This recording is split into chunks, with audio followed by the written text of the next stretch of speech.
the things that you stop to look at are often things that are visually striking, and fitness professionals just have that unfair advantage of having lots of great visuals to work with. So that might be actually showing some specific equipment or clothing or people or an actual, parts of an exercise program.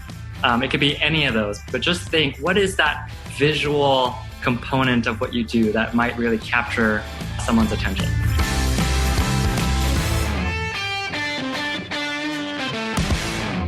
Welcome along to the ABC Financial Intensive Shows. I'm your host, Chantal Broderick. This series is made up of 4 consecutive shows where our expert guest will present on one key topic. Our focus topic for these shows is video marketing, and our expert guest is Jason Hsiao. Enjoy this week's show.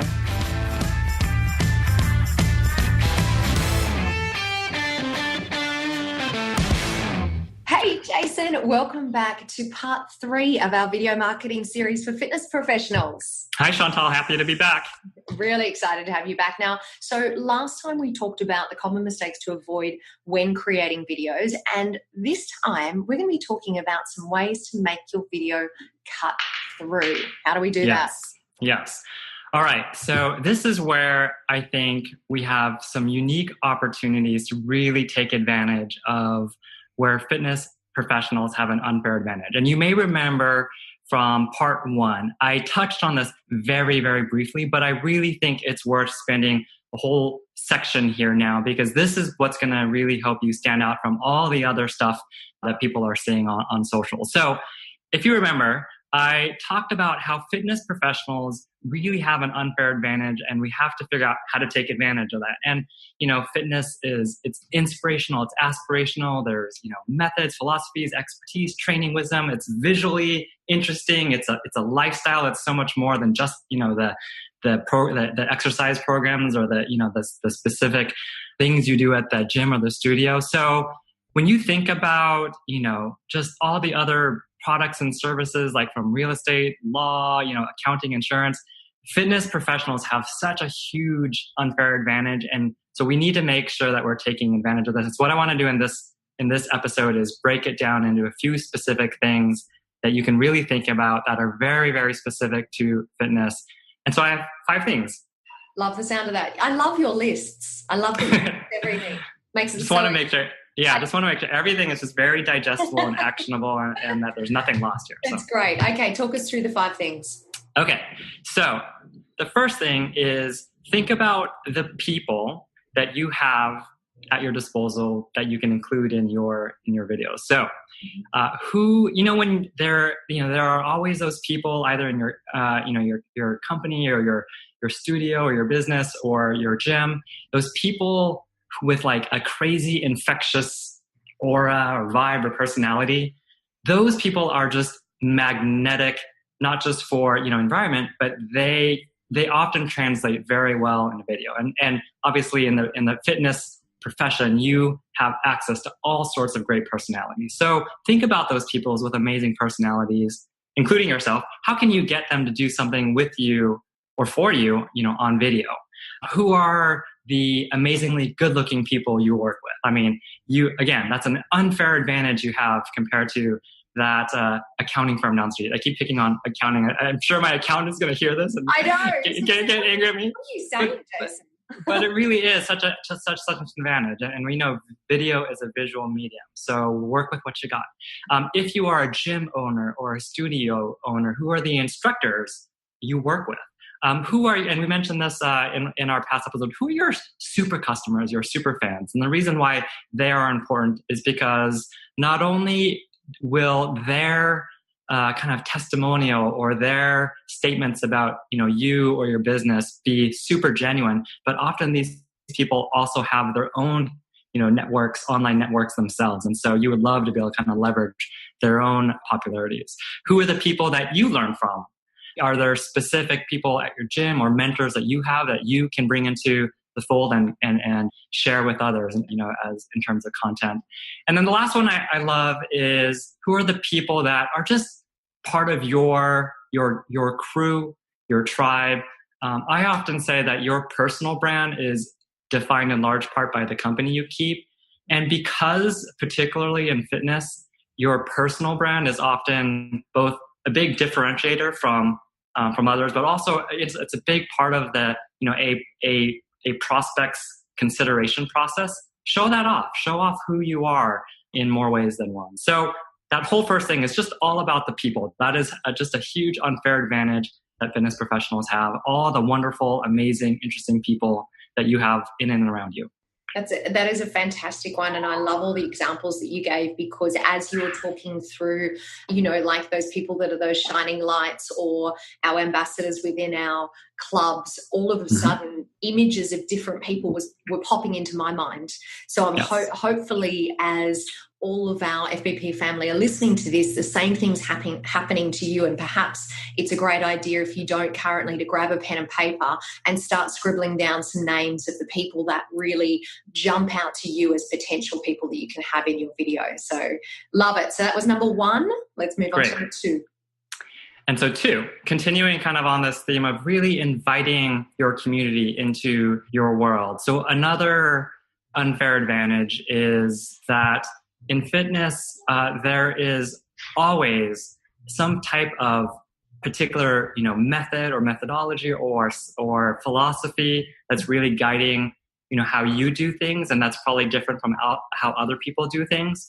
So, and this is also not only super interesting, but very central to a person's consideration process. They want to know that how you think of the world, how you think of fitness, how you think of health really jives with the person who's watching. And so when you think about your videos, think about how might you explain your perspective, your philosophy, your method in a compelling way. How might you show that community around you what it means to work with you, to work alongside of you, to be kind of part of your environment. So that's very unique to fitness, right? Like people don't, my poor accountant, people don't go to my accountant being like, so tell me about your accounting philosophy and how that might differ. Like, right? This is even in hospitality or, a bakery or anything else, people aren't usually interested in that method or that philosophy, but this is really unique to fitness. So really find a way to show that off in a compelling way. So to bring some examples into that particular one, tell me if I'm on track with this. So I'm thinking, let's say, for example, I'm going to just come out with the obvious. So you follow a paleo kind of philosophy around food, or you might have a certain philosophy around the training that you do. Perhaps you're, very focused on a weight-based, training system. So you're saying that you, as the business owner or as the fitness professional, want to be able to capture how you actually incorporate that into your lifestyle or with your clients, so that people see the application of those things in a real life sense. Is that correct? Exactly. And it doesn't have to be, as we've talked about before, fitness is a lifestyle brand. So it doesn't have to be just specific to, your method, your philosophy of, the specific, exercise program or training you do. It can also be about how you choose to run your business or how you choose to live your life, if that is important to you. So for example, several of my friends feel very strongly about their vegan lifestyle. And I know that if there was, a trainer or a gym whose owner, really supported that as a lifestyle, that they would immediately be gravitated to that. Or I met someone else who runs her business where it's very important to her to serve, underprivileged communities. Or actually a friend of my wife's is really focused on, in her bar studio, serving women. And she feels very strongly about women empowerment and women in the workforce and women equal rights. And so all of those are just part of your personal brand, and I think are ways that you can, really stand out from everything out there. Yeah, great one. Okay, 2 down, 3 to go. All right, number 3, show, don't tell. So as I mentioned in the opening comments, that fitness it's a visual industry, right? The exercise programs, the studio, the gym, the people, everything about it is just visual. So take advantage of that. If it's not already obvious in your feed, the things that you stop to look at are often things that are visually striking. And fitness professionals just have that unfair advantage of having lots of great visuals to work with. So that might be actually showing some specific equipment or clothing or people or an actual, parts of an exercise program. It could be any of those, but just think, what is that visual component of what you do that might really capture someone's attention? Yep. Great one. Great. Okay. So number 4 is think about your personal brand or the brand of your company in more than just you and your personality. Think about all the different aspects of what's included in a video and how all of those elements might be able to augment your brand. So let me get specific here. So we talked about people, but where you shoot your video, so the location or the imagery that you use to include in your video. If you're using, for example, stock photos for certain parts because you're just trying to show some quotes or some, what are those images that you're showing? What is the text that you're using? What is the font that you're using? What is the music that you're using in your video? What are the colors that you are using? What is the content that you are really trying to explain? So the people, the location, the imagery, the text, the music, the colors, the content, everything in your video all come together to represent your brand. So really be mindful of all those different things because they really represent who you're trying to be. Yeah, I've got to jump in, Jason, because this one is huge to me, and that's probably my marketing background shining through. And that is not only in these videos that you're creating, but that brand consistency, which is what you're talking about, has to be throughout everything that you do. It has to be throughout your website and all of the marketing collateral that you produce, and your videos, and as you say, the fonts that you use in any printed material or any online material that you do. And I always feel disappointed when I see a brand that's got a really strong kind of online presence or a great website or a great Facebook page, and perhaps they have that for a 3-month period of launch, but all of a sudden they take their focus off that brand consistency and they start changing their fonts or their colors, and all of a sudden you lose the connection that they've built over that period of time. So I can't agree with you enough as to how important it is that you have all of those elements consistent in all of your messaging. Exactly. Yep. Great one. Okay. Now, was that 4? That was number 4. So the last one here is, and this is a super fun one to think about, which is unfair advantage number 5. In fitness, you have all sorts of ways to try to engage with you on social. And let me explain what I mean here. So because fitness is not just about, the fitness, it really is about a lifestyle. There's so many different dimensions of fitness that people love talking about. So my tip number 5 here is about thinking how to get people to engage with you based on what you're showing or asking them in your video. And specifically, I think it's great to try to ask questions or start a discussion. So, I'll just throw out some ideas. Maybe you ask your community, do you prefer working out in the morning, afternoon, or evening, and why? I know that some of my colleagues here, we had that discussion the other day, and it was really interesting. Or what's your favorite, your favorite specific exercise and why, or your least favorite? Or what's, one piece of advice that you've gotten that's changed your life? Or, or maybe just something that's not necessarily a question, but like post a side-by-side photo of, 2 photos of you, 2 different photos of you in different, workout outfits, or using 2 different pieces of equipment, and ask people, which one, A or B. People love those type of engagements online. Even the simplest question. I remember looking in our own, community the other day, and someone in our community had just posted, "Hey, where is everyone here from?" And I kid you not, there was 5 times more, many more comments for that question than there was like, any of our other videos or posts. But people really love to engage or to reply. As long as you keep it relatively simple, especially anything that's like, A or B, what do you think? People love engaging and stuff like that. Yeah, so I personally tend to find that when the question that's on a social media page is short and my answer can be yes or no or black or white or red or blue or whatever it is, it's like a quick hit, that I'm personally more inclined to answer those questions as opposed to if it is, a longer winded question that requires more time from the viewer to actually answer that question. Right. Yeah. And one other really important thing about this is it turns out that Facebook has been tweaking their algorithm for what they choose to, show in the newsfeed or what choose to kind of get more weight. And they've actually come out recently and said that they are putting more emphasis on content that is engaging because they really want to prioritize content that is valuable. And for them, when they see that people are engaging with content, that's a huge indication to them that that content is valuable to viewers. So it's not only interesting, but it's going to help you, get seen more on Facebook.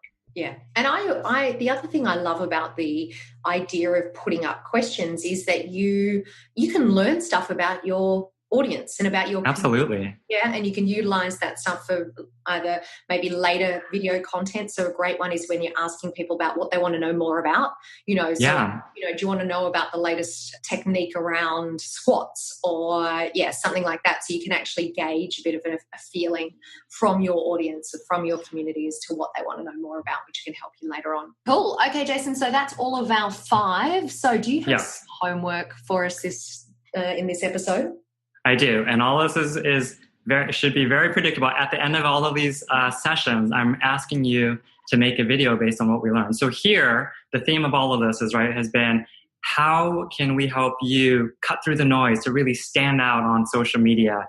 And the whole premise here is that fitness professionals have an unfair advantage. So take advantage of all these different things that you have at your disposal. So everything we talked about, from the people to your brand to being able to show things to talking about your methodology or philosophy and getting people engaged with you, all of these things are things that you will be able to uniquely do that'll really get your community to love you. Excellent. So they need to go away and create a video this week. Yes. Excellent. Okay. Well, Jason, thank you so much. And I'm really looking forward to chatting to you for part 4 of our video marketing series. We're going to be talking about how to create great videos on a low budget. I'm looking forward to that. Thank you for joining us again, Jason. Thanks. The intensive shows wouldn't be possible without the support of our intensive show partner, ABC Financial. Here's a quick word from one of the team. Hi, this is Mike Kelly from ABC Financial. If you have a club located in the Southeast region, Virginia down to Florida, Alabama, Mississippi, I would love to help you with your software and payment processing. You can contact me at mike.kelly, Kelly, at abcfinancial.com. I look forward to hearing from you. Thank you very much. Again, we'd like to say a big thank you to our intensive partner. ABC Financial leads the health and fitness industry in software and payment processing solutions. If you want your business to thrive with the most advanced club management software, comprehensive payment processing, and customer service that's second to none, choose ABC Financial. You can request a demo at www.abcfinancial.com. In addition to the podcast, you can also download a transcript of each of the intensive shows. Just go to fitnessbusinesspodcast.com, click on the tab at the top of the page called Intensive, then scroll down and press the button that says Access the transcription of this interview. It is that easy. A quick reminder of today's homework from Jason. He said to use the information that you've learned so far from weeks 1 through to 3 to create your very own video. We would love to see it. So if you create it and post it, make sure you tag the Fitness Business Podcast so we can take a look. That is all for episode 3 of our video marketing series. Don't forget to tune in to episode 4 when we discuss how to create great videos on a low budget.